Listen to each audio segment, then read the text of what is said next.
Ooh, looks like it's time for me to get started on another Power Rangers Super Megaforce episode review.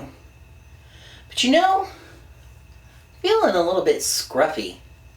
Think I'm gonna go get a shave in first, and then I'll get to work.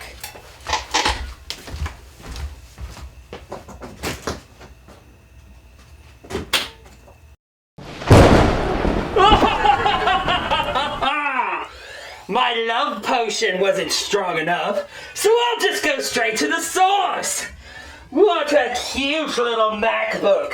A cute, vulnerable little MacBook! It's so good to be bad! Let's see him try to do a review now!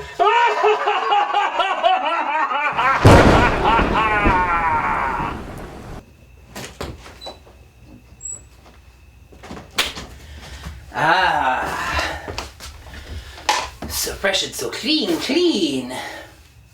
All right, let's get to work.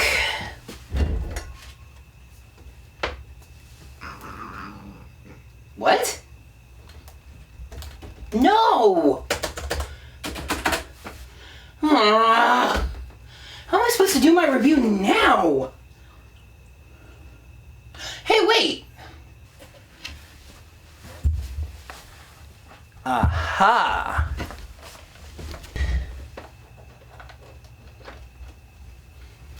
Every good reviewer needs a backup plan.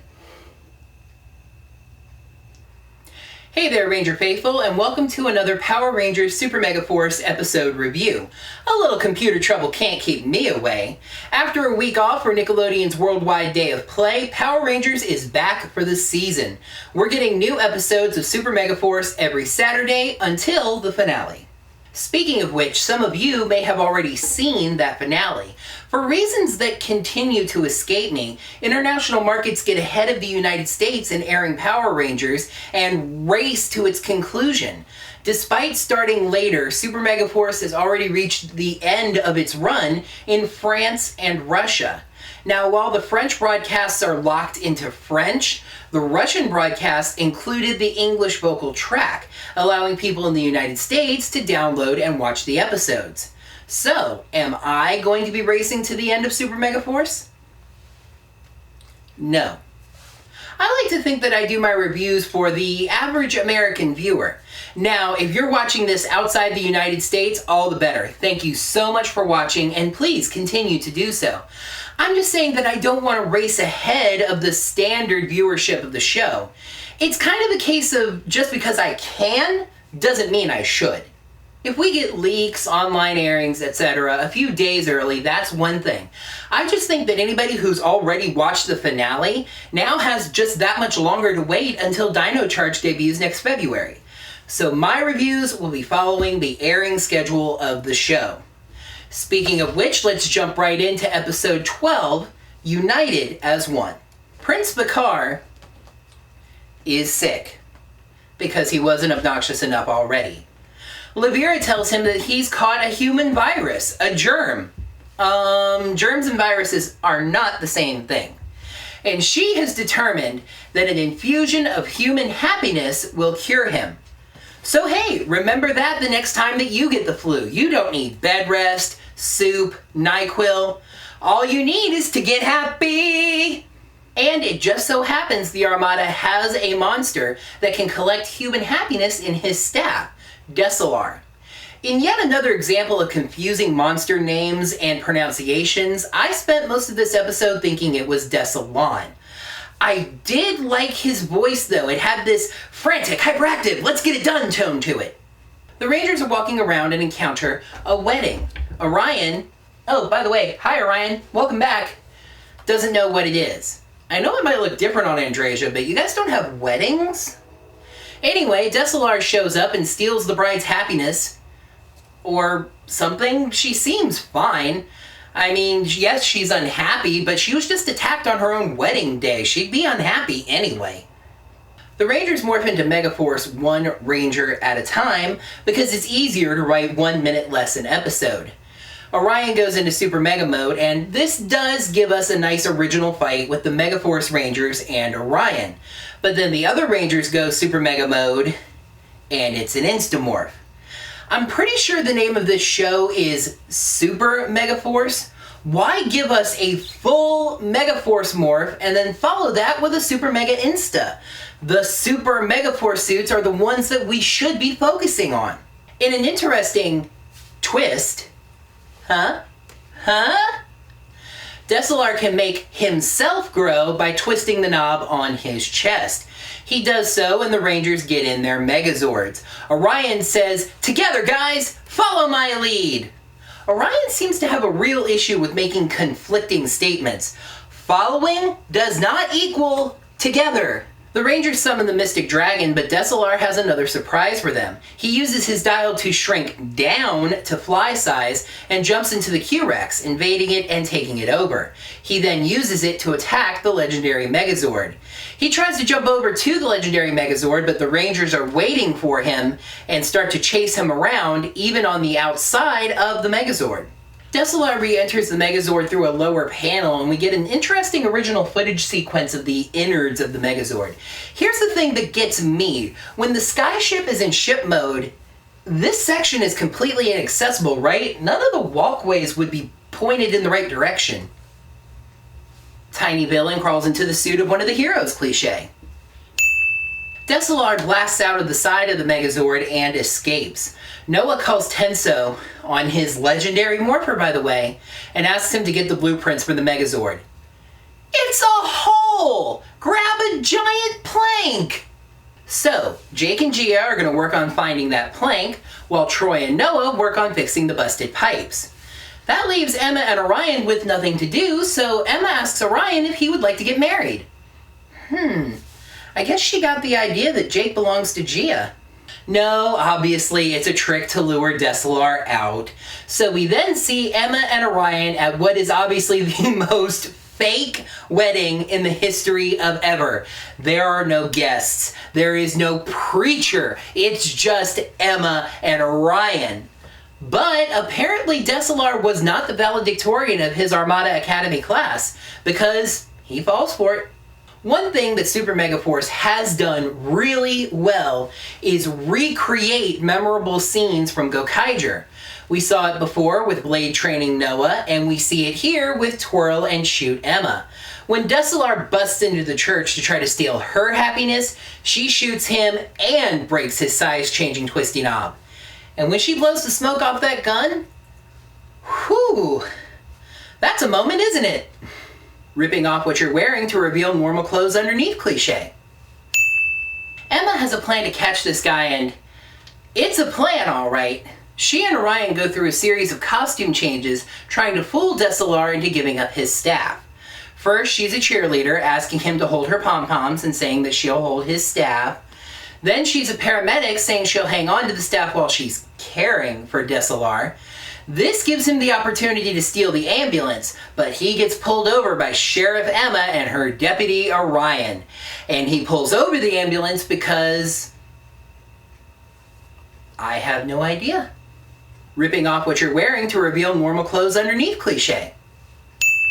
But sadly, none of this works. Desolar runs to the park where he steals happiness from some children. We do at least see this change them. They go from happy and playing to sad and crying. Emma and Orion instamorph and we get another nice original fight. And just when it seems like Emma has been beaten, she grabs the staff, manages to snatch it away, and breaks it, releasing all the human happiness. The other Rangers show up, having repaired the Megazord. Emma asks them all to go after the monster because now that the kids have their happiness back, she can see that one of them is having trouble flying his kite. This is crazy, isn't it? I mean, won't the team need her help? Shouldn't she go with them and help them defeat the monster? Well, no, as it turns out, and we'll see why in a moment. But first, I happened to pause the episode to write something else down right as this shot happened, and I laughed so hard I got lightheaded. Consistency? What's that? Did you mean to type con sister Nancy? What determines when the Rangers can go straight to Super Mega mode? Power levels? Fatigue? Nope, it's whenever the writers feel like or don't feel like doing it. Or if they even remember how the powers are supposed to work. I'm pretty firmly on record as saying that the Megaforce suits and powers should have been abandoned when the show went super. But there are times now and then that they do make it work.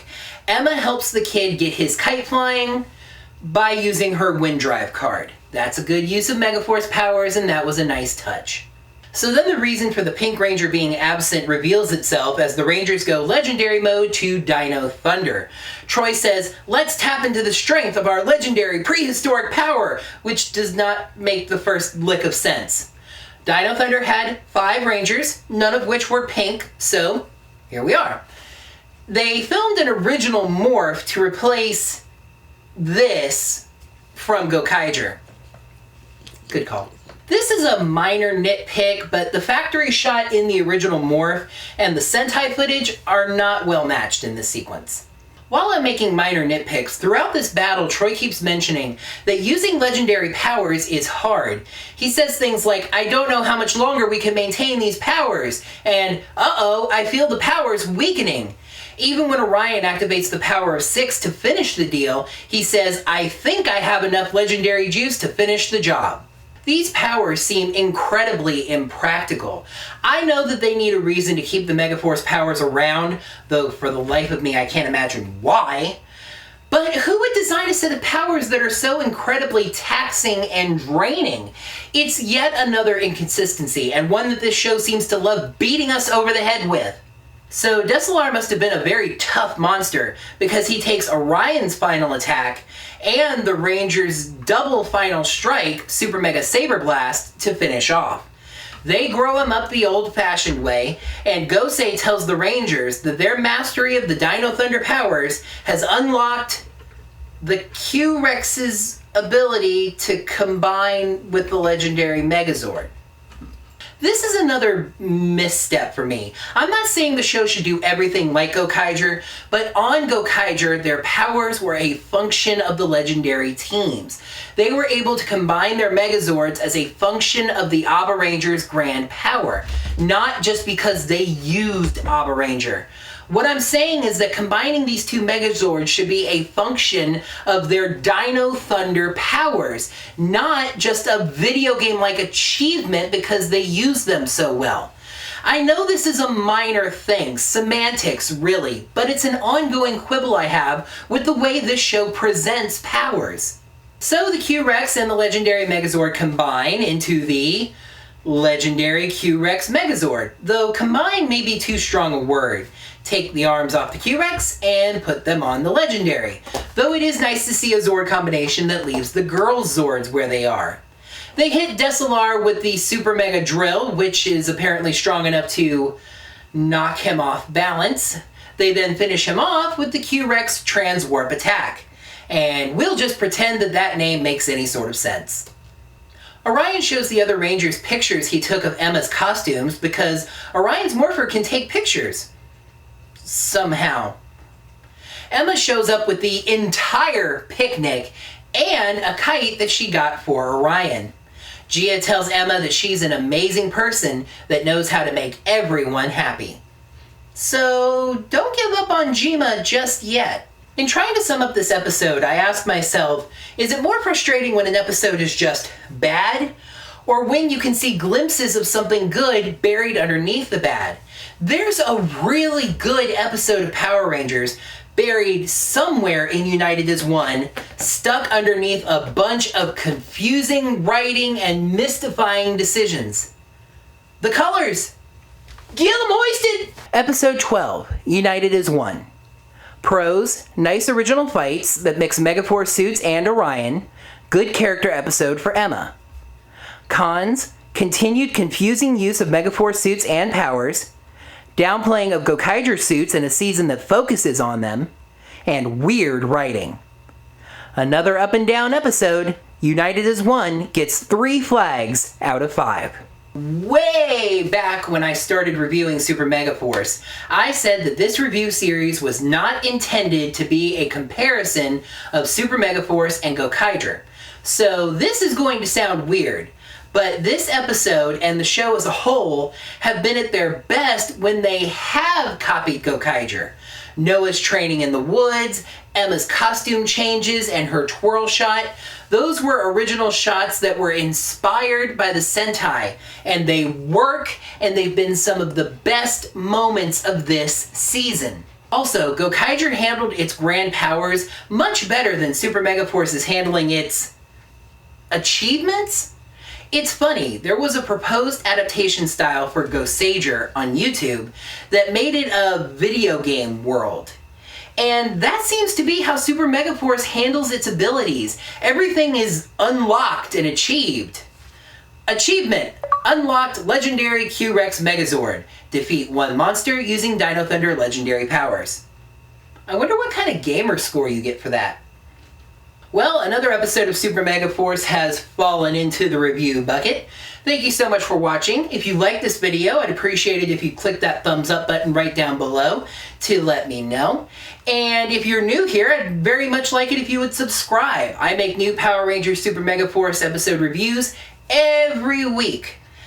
Now that we have new Super Megaforce every week until the finale. And I also make some other videos as well. And I would love it if you guys would leave some comments down below. Let me know what you thought of this episode and what you thought of this review. You can click the numbers on the monitor to see some of my other reviews. As always, thank you so much for watching, and until next time, may the power protect you.